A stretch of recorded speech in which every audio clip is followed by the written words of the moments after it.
Our topic for today's webinar is "The test is over, now what?" Our presenter for today's presentation is my colleague, Claudia Estrada Hickman. Claudia has been a registered nurse for 40 years, during which she has held various nursing and management positions within acute care organizations. For over 25 years, she has been a nurse educator in both didactic and clinical settings. Claudia also has served as an NCSBN, NCLEX PN, and an NCLEX RN item writer on several occasions, as well as peer evaluator and former member of the Board of Commissioners for ASIN. Currently, she is a nurse education consultant with Kaplan North America, serving partners in California, Colorado, and Nevada. I will now turn our attention over to Claudia. Thank you so much, Dawn. Thank you everyone for joining me for this Novice Nurse Educator session. Today, I'm going to be covering an important topic in nursing education and one that often adds to the stress of being a faculty member. What do you do now that the students have completed the exam in your course? As nurse educators, we realize the importance of testing to measure the achievement of course outcomes. But many times we can be uncertain of how to review the exam and exam items for reliability and validity. Today's webinar is building off of a fall 2023 Novice Nurse Educator webinar titled Test Item Analysis Simplified. The recording of this webinar contains very valuable and enlightening information and is still available. I encourage all of you to take time to review the session. The session can be found on your faculty homepage under this Lunch and Learn Novice Nurse Educator Sessions, where I have the green arrow. You can click on that and you can have access to any and all of our Lunch and Learn and Novice Nurse Educator sessions. Our objectives for today are to identify item validity and reliability, to demonstrate how to evaluate a test item using the p-value and point by serial index, and lastly, to discuss how an item review policy can benefit student outcomes. So let's talk about the steps in the item analysis process. After the test, one of the first things you should do is determine whether your program has a test analysis policy. If so, you want to be sure that you're reviewing that. So that is a crucial first step. What statistics are calculated with any specific testing program you use? Specifically, do you have p-value, point by serial indexes in your item statistics? How are these defined and calculated for your program? Different programs may have slightly different formulas or thresholds. Are there acceptable ranges or criteria for each of these values? For example, for your program, what's considered a good p-value or point by serial index? Are there specific cutoffs that trigger review or revision of an item? What are the procedures for item revision? What happens when an item falls outside those acceptable ranges? Is it automatically flagged? Is there a review process?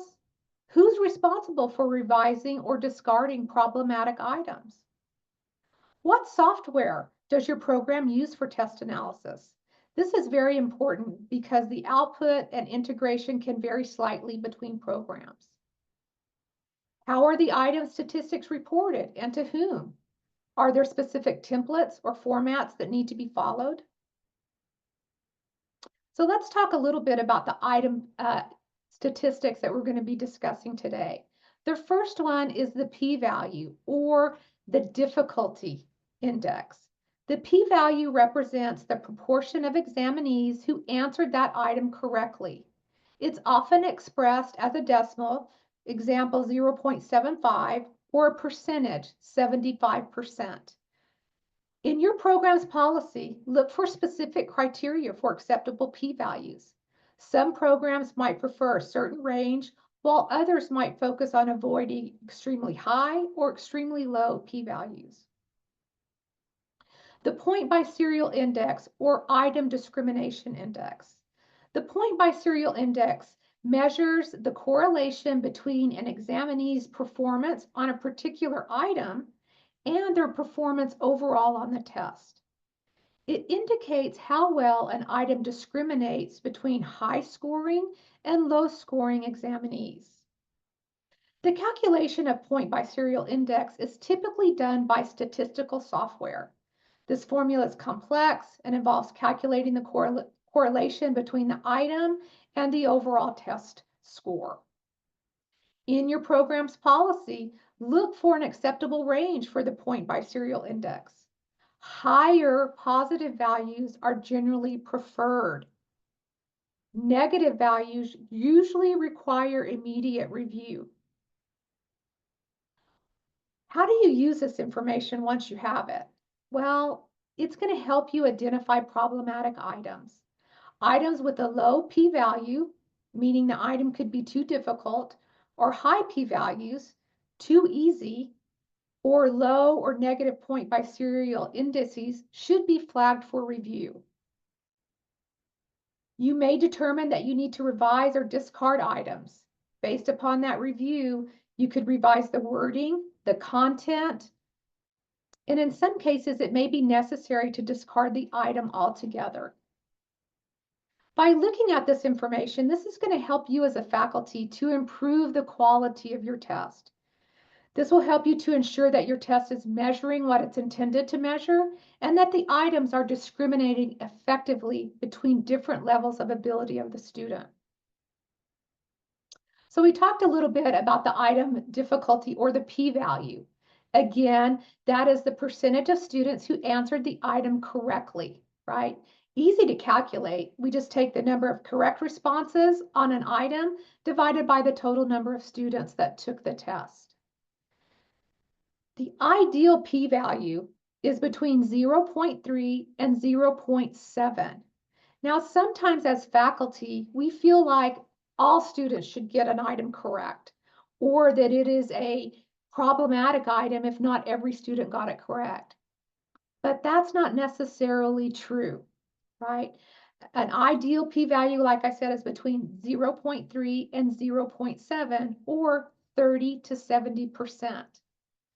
It is recommended by evidence-based practice that all items with a p-value less than 50% should be evaluated. Notice I said evaluated, not necessarily discarded. There are some items on an exam where we want every student to get that item right. Those are considered mastery items. And while we might have one or two items on an exam where the whole class gets it right, that should not be the majority of our exams. Items that have a low p-value indicates that it's a very difficult item, meaning few students answered it correctly. We might want to look at those as we look at the exam in total. How many of the items were extremely difficult for students?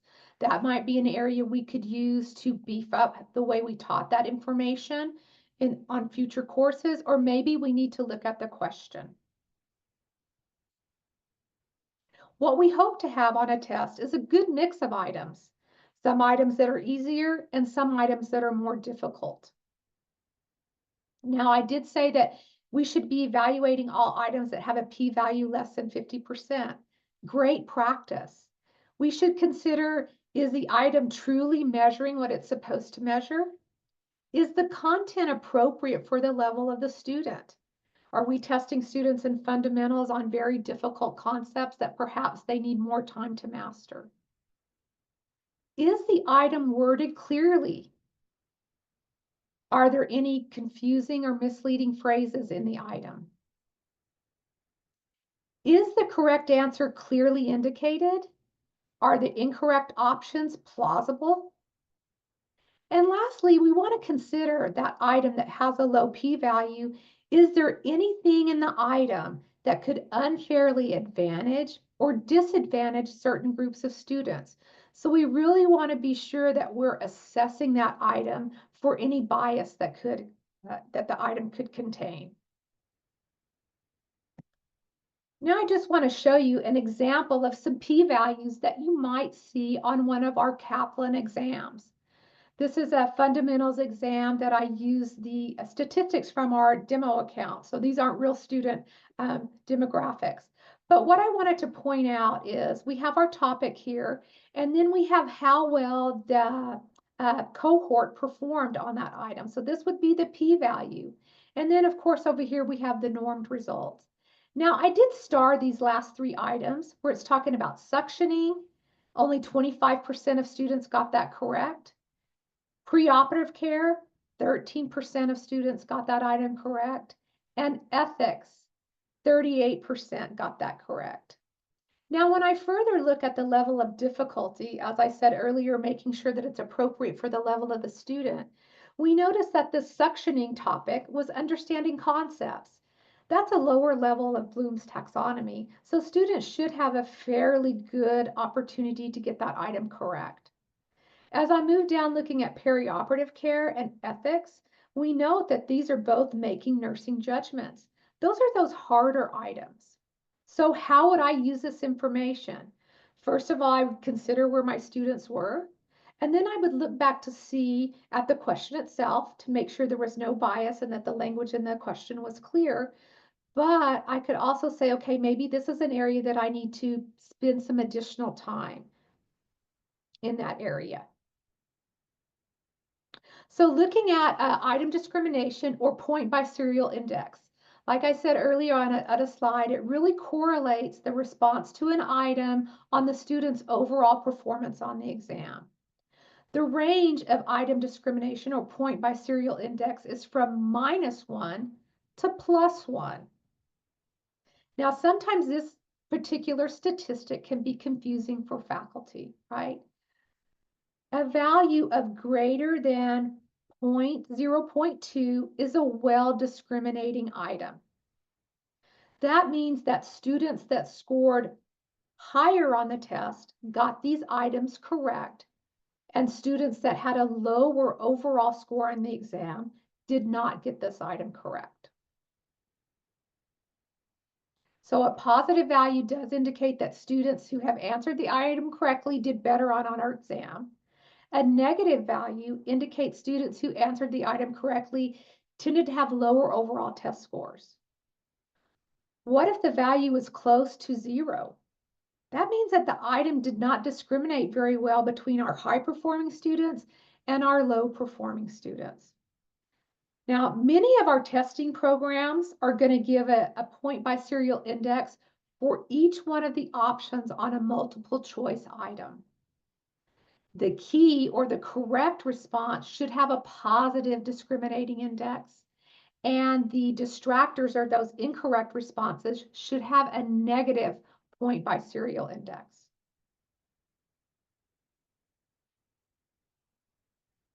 So why is this important? Well, besides helping differentiate between our high-performing and low-performing students, this particular statistics can provide reliable information. It contributes to the overall reliability of the test, meaning that the test is consistent in measuring what it intends to measure. If we pay attention to those items that had low point by serial indexes, those less than 0.2, then it's really going to help us improve the quality of our test. It's going to help us identify and revising those poorly discriminating items. It's going to help you as a faculty improve the quality and effectiveness of your test. Looking at the point by serial indexes is going to help you identify problematic items.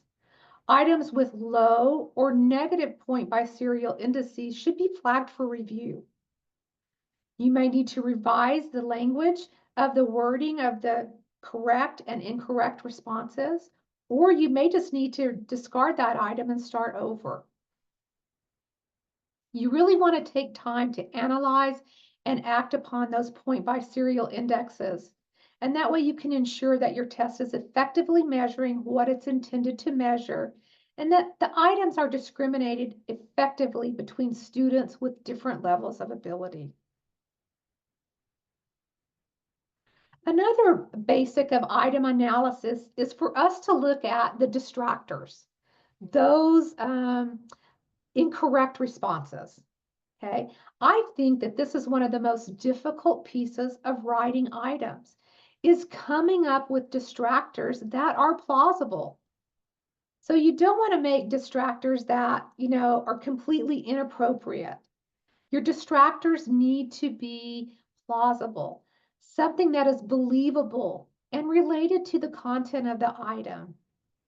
Your distractor should not be obviously incorrect or easily dismissed by students who have even a partial understanding of the material. Common errors, misconceptions, or incomplete knowledge are good sources for plausible distractors. Your distractor should be appealing to students, especially those that are making common mistakes.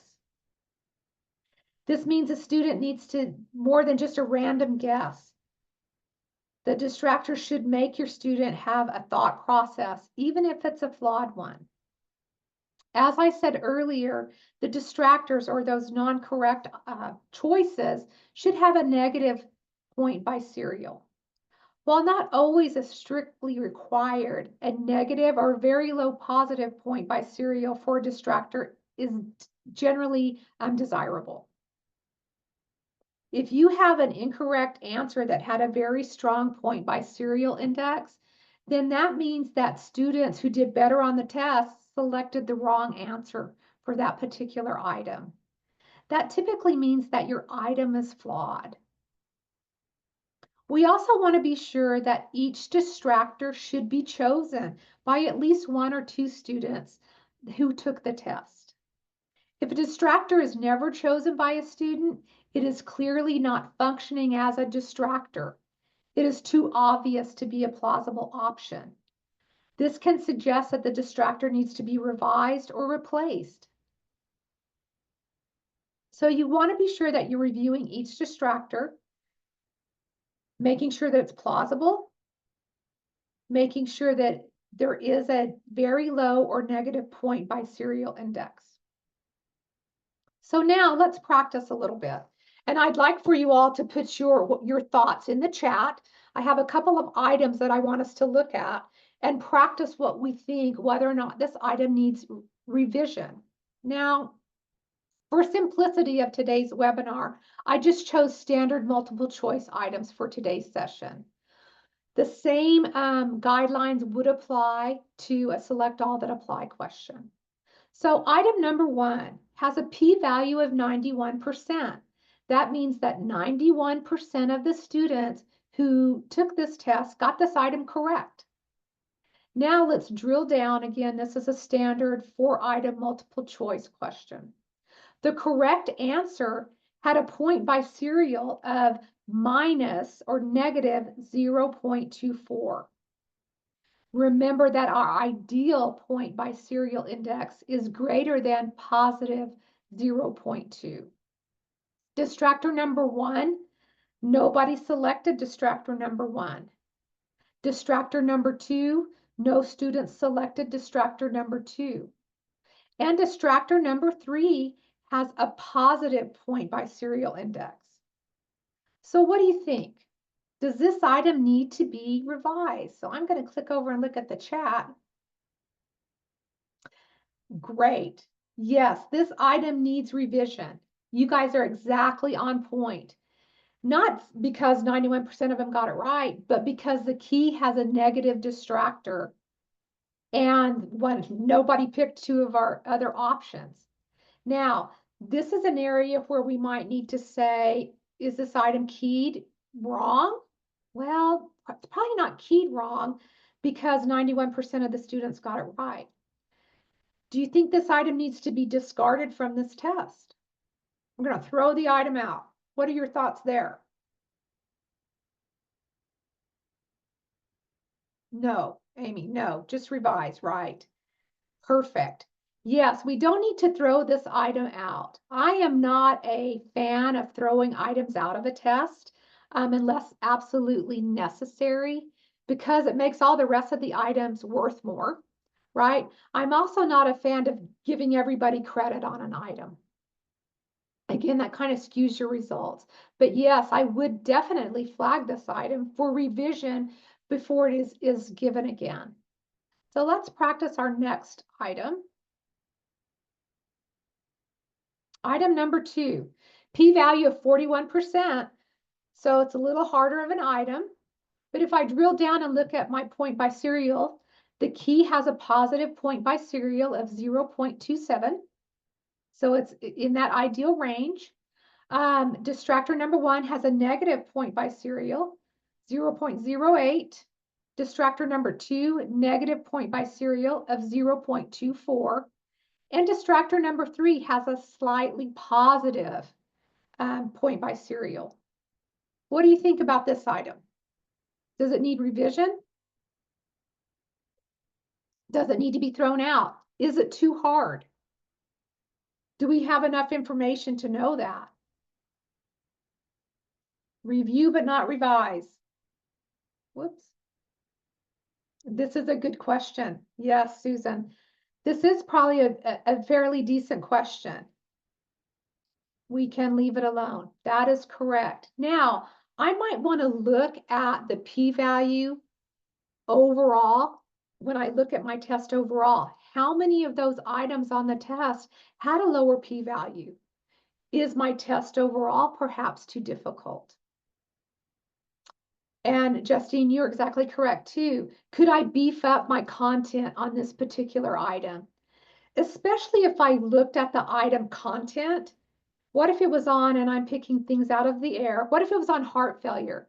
And I noticed that, students overall on the exam did not do great on the heart failure topic. That might tell me as a faculty that I needed to beef up my content. And Jacqueline, you think it's a fair question? I do as well. I would not necessarily throw this out, but I would for sure look at it for future use. Again, paying attention to the overall composition of the exam and where things fell. So you guys are doing great. The last thing I kind of wanted to talk about today before I entertain questions is the benefits of an exam review policy. I have found in my years as a faculty member prior to coming to work at Kaplan that many of the schools that I taught at did not have an exam review policy. We might have had policies that said I had to blueprint the exams, and we might have had policies that said, the length of our tests needed to be this long, or our tests all had to be this number of items. But what I really felt was lacking was truly an exam review policy that helped the faculty know, what am I supposed to do with these items? I have found that an exam review policy can provide a framework for all faculty to use when evaluating exams, right? Some faculty may have greater knowledge in test construction and looking at those test item statistics, and they feel very comfortable making those decisions. We could have other faculty who are less comfortable, who think, oh my gosh, if everybody didn't get this question correct, I need to throw it out. So it really ensures, having a policy really ensures that all faculty members, regardless of their experience level, follow the same procedures when reviewing exams. This really promotes fairness and consistency to our students across different instructors and different courses. It really takes the guesswork out of the process. An exam review policy can provide guidance for new faculty. New faculty members often benefit greatly from a clear exam review policy. It provides them with a structured approach to exam development and analysis. It can help reduce their anxiety and help them create effective assessments. It can also act as a mentoring tool, even if it's informal. New faculty may go to more experienced faculty, asking them for their thoughts and their input. It's a great opportunity to mentor our new faculty members. It provides consistency between courses, right? We want to be sure that we have a standardized approach to the quality and rigor of our exams across different courses within the program or the department. This is so important for courses that build upon each other, as it ensures that students are being held to the same standard and being assessed on comparable material. This can also help with curriculum mapping and alignment. Having an exam review policy can decrease grade disputes.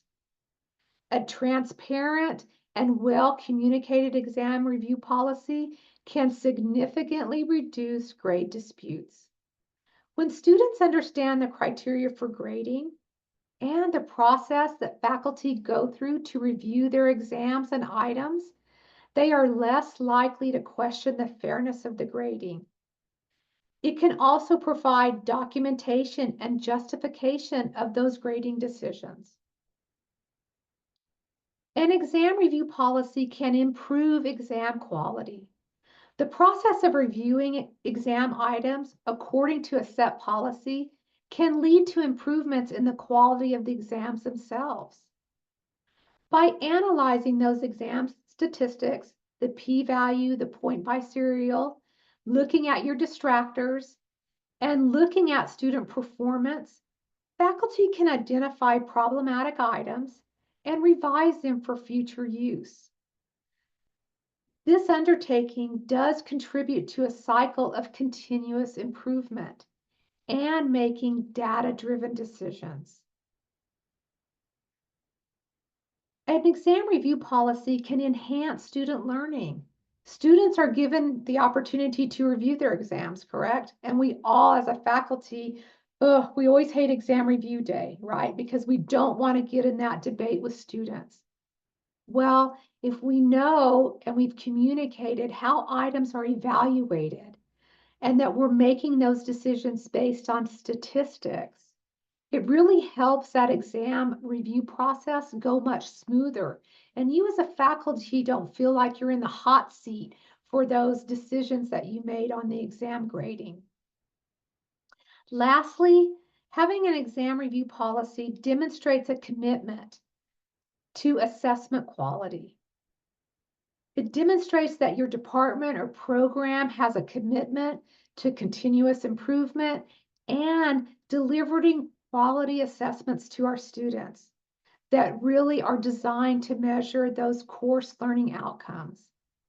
It can signal to students and other stakeholders, including accreditors, that assessment is taken seriously and that efforts are made to ensure fairness and accuracy.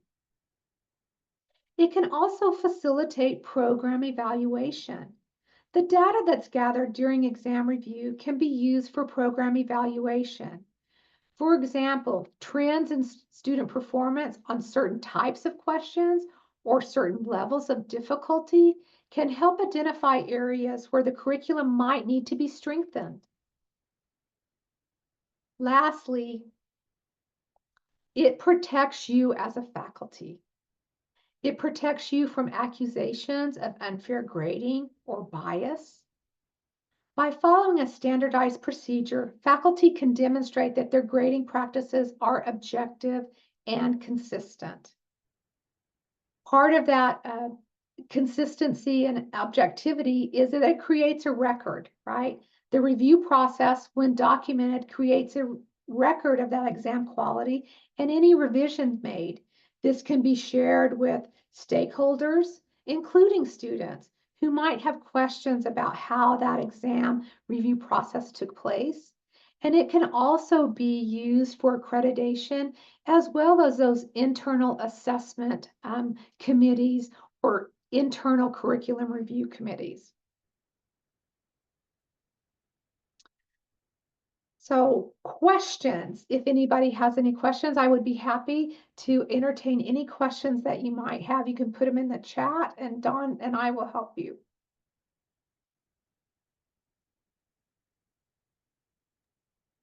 Great job, Claudia. Thank you. Do I have an example? I do have an example of an exam review policy. If you will drop your email in the chat, I would be happy to share it with you. Lots of thank yous and good information shared. Wonderful. I think you've got more emails coming with maybe wanting Perfect. that policy.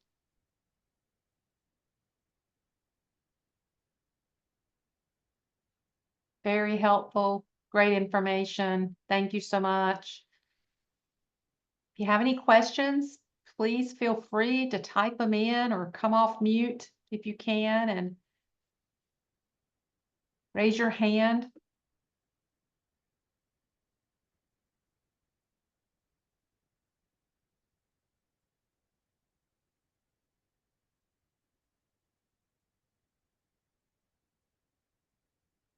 More are wanting that sample exam policy, so Wonderful, glad. wonderful.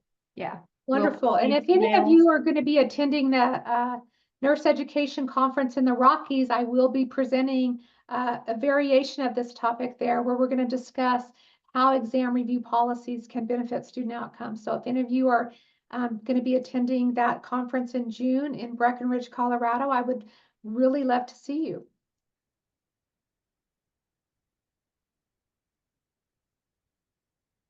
I'm going to repost the evaluation survey in case you don't have that. When is that, And please? That conference begins, I believe, June 17th. Corey, you are correct. Having that process really does help students understand that we just don't give them a bad score because we didn't like them. So. Oh, and thank you for sharing the link to the conference, Samira. Thank you so much.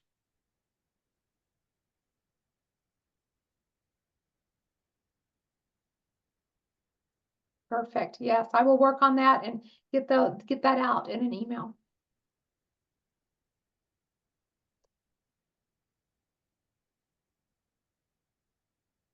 well, thank you all for taking time to join. We know your schedules are incredibly busy, and this was very worthwhile and good information that was shared, and glad that you learned from it. And again, the recording and a PDF of the PowerPoints will be available within about 48 hours after today's session ends. So you'll have access to that. There is not a video tutorial for exam on Kaplan about exam review. However, you can check out that earlier novice nurse educator session on exam item analysis that was in fall of 2023. And then this will also be posted as a recording in a couple of days. The recording can be found on your faculty homepage under announcements. And if you look at Lunch and Learn and Novice Nurse Educator, there's a link there. And if you click it, you can have access to any of the sessions that have been recorded.